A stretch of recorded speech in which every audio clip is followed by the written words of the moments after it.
Your life. Okay.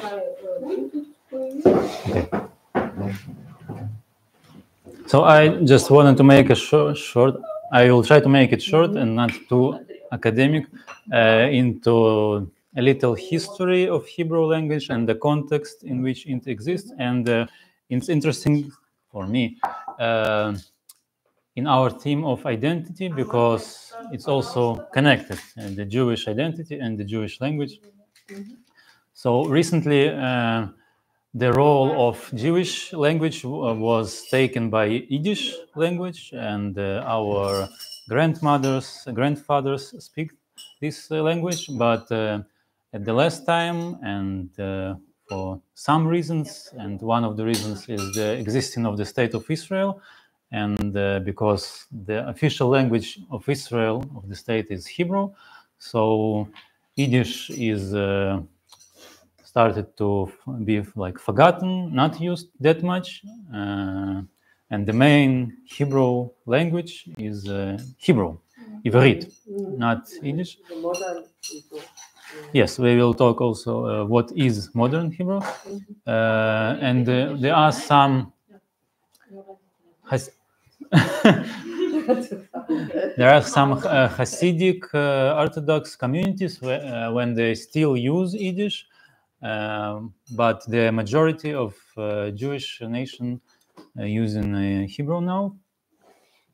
And Hebrew language, it was like the dead language for a long time, and it was revived by the person Ben Yehuda in the 20th century. So we will talk a little bit how it was before it was revived. And we know that every language is changed by the time. Also German language and English language is changing.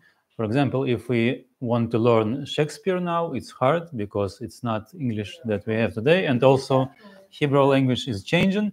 So we will briefly say several key moments of the history of the Hebrew language and in what context it existed. So we need to understand that Hebrew is a Semitic language. So it's similar to other Semitic languages like Arabic, for example, or Aramaic language. And at the time of Tanakh, of the Bible, when Hebrew existed, there was another language that's called Akkadian language. It's also dead language now. So it was used in the area in the Canaan, Eretz Israel, back then. But then, after Akkadians, there was Babylon and Assyria. And also, after it was Aramaic language. So today we know Aramaic language as a part of the Talmud, Babylonian Talmud. But even before Babylonian Talmud, Aramaic language was like the official language, like today's English. So it was Aramaic. And the Hebrew was not that famous like the Aramaic language. And because of that, like we have, for example, English language affecting, as we say, as we talk. For example, in Russian language, we have a lot of words from English. So the same way in Hebrew, we have some amount of words that came from Aramaic language back then. So after the Aramaic language, it was Arabic language, and it's also Semitic, and it's also affected in some way on the modern Hebrew language. So we can say that first it was the language of the Tanakh. It was before Common Era, and then it was the language of Mishnah. It's first 2 centuries of Common Era, so it's a little different. And then after it, the Hebrew become like a dead language because no one spoke it in Europe in the Middle Ages. And after it, there is a modern language, modern Hebrew, that we're about to start learning. So a modern language is combines elements of the Hebrew from Tanakh and from Mishnah. sometimes this, sometimes that. And also important topic about how to write the letters. It's very important to talk now because we are going to learn to write, and there are several possibilities how we are going to write the letters. And I forgot one book. A moment.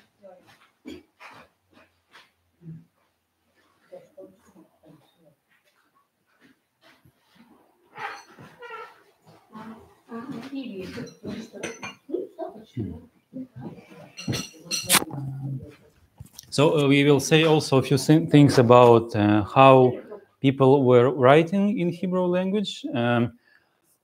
So first it was, in Russian we call it klinopis, in English it's cuneiform, I don't know what it is.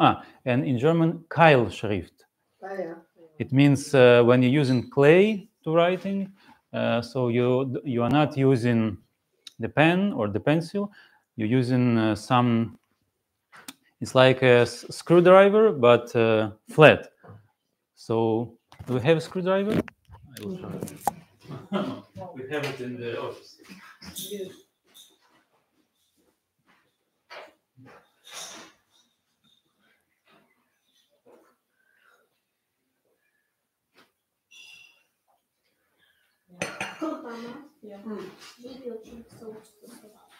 So something like this. So, and also I wanted to explain why in Hebrew we're going from right to left. So it's because of this Keilschrift.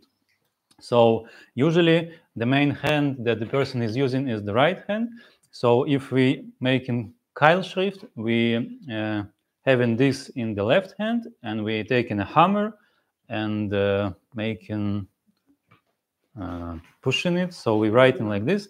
So it's easier to go from right to left, right? Because from left to right is not comfortable. So I'm beating here, and I'm writing something. Клинопись. Интересно, как клинопись на иврите? Мой телефон, пожалуйста. So, ктав етедот, genau. Dankeschön. So I didn't print it, but я как раз хотел показать на смартфоне клинопись. So it's just like the oldest шрифт, как сказать, шрифт, writing in Hebrew. It's called, in Russian we call it Филистимлянский alphabet. It was the nation called Plishtim, so they have their own writing, and we were using their writing at first. So it's something like this. You can see. Ктав етедот. Он более угловатый, чем... Так я и говорю, так это просто как вступление к теме письменности. So this is the question how we talking and how we writing. So it's like two systems. For example, in Russian, I can write like normal, right? But also I can write that everyone would understand, right? Like this.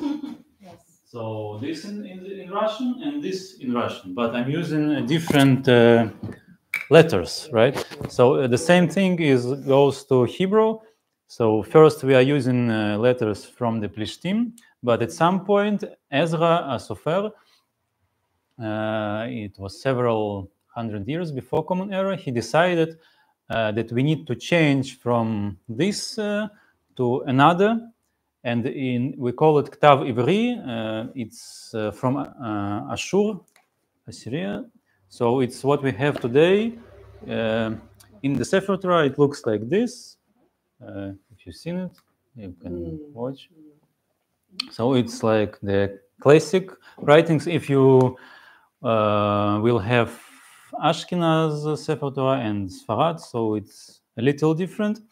So this is what we have today, and it was simplified later, and the way that we have it now in the books is like in this siddur. So this is the regular letters: Aleph, Bet, Gimel, Dalet, etc. So this is what we see in books, but it's not what we're going to use when we are writing, because it's hard to write like this, right? So we will use different. Oh, you have it, right? Yes, I have. And it was. There's a letter in the writing scripture. Also hier zum Beispiel. Oh. Weil es geht schneller. Das dauert. So we have it here. Selbst in Deutsch auch keine Druckbuchstaben. The writing sheet. We got it. Yeah. Like this. Okay. Yeah. So we will write like this. Okay. In German, if you write a letter, you don't use the Druckbuchstaben, the letters, to write blah blah blah blah. So, yes, this is interesting because I learned to read German, but it's hard to learn what people write by the hand. Yeah, genau. I didn't learn it yet. Hebrew. It's difficult to read what they have written. Okay, so first we will learn one word in Hebrew, this meaning and how to write it, and this is like the first part. And then the second part, we will learn some phrases just to talk and not to write, because it's difficult to learn all at once. So today we will learn about Shabbat. So I will say a few words about Shabbat. So I will write it in written form. So it's 3 letters. And it's interesting because Tav is the last letter in the alphabet. And this is Shin is before the last, and Bet is the second, so it's spread around the alphabet. So I just wanted to say a few words what Shabbat means, and in terms of the language. So Shabbat is in German it's called Nomen, and it comes from the verb lishbot. So every nomen comes from the verb, right? Or how it works? Or the other way around? I don't know.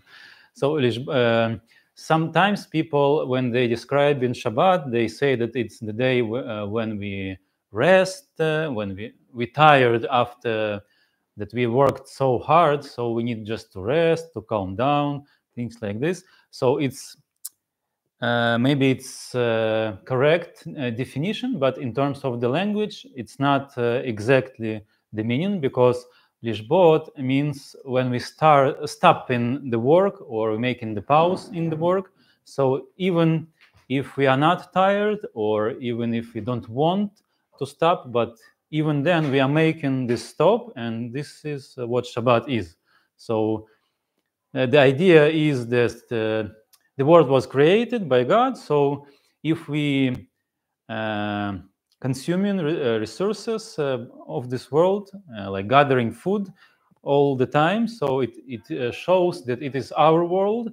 But one time per week we are stopping the work to show that it is not our world, and we accept that God created it and God owns it. So this is the idea of Shabbat, and we already talked a little bit at one of the Shabbat.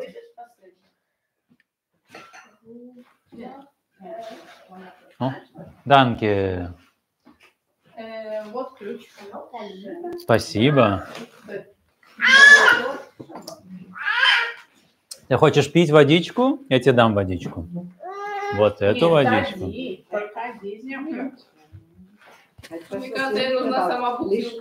Lishbot. In English, in German, but I thought it comes from lashevet, to sit. It's similar. It's similar.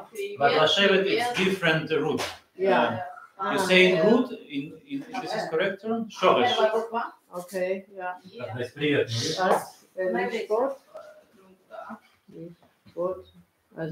So this is the every verb have a root of 3 letters. So shin, bet, tav. And the infinitive is what? What? So you just add the lamed to it. So it's so for example you can have one of the words. So there is a letters. We need also the instruction how to write them, but можешь про инструкцию, как писать? Вот шин, бет, тав. So just 3 letters. Я думаю, что мы можем какие-то прописи. Да-да-да, просто нужно какие-то листики. Конечно, какие we will manage it. Вот есть Just you can листик. print. Да, ну Рос, ты напиши и... Я. Просто чтобы был, один штук. Очень сложно найти ручку, у нас есть много фломастеров. Лашевет? It's the same roots, I saw it, but the translation from Lishbot is? Yeah, it's like Lishbot. Stop working. Yes. Yeah. Stop working. It's like. So this is the difficulty when we have a lot of words. We need this nekodot. Yeah. So I wanted to skip it at the first lesson. Okay. So Lashevet, it's a different root. Root is Yashav. Right. Yeah. If you want to find out what's the root of the verb, usually you can say it in the past time. He. So Who Yashav. Yeah. So Yud Shinbet, and also Hu Shavat. Yeah. So we learn in this. So this is different. Shabbat. Okay. Correct. So you can try to write it. So in these books we have alphabet in the written. I will stop it now.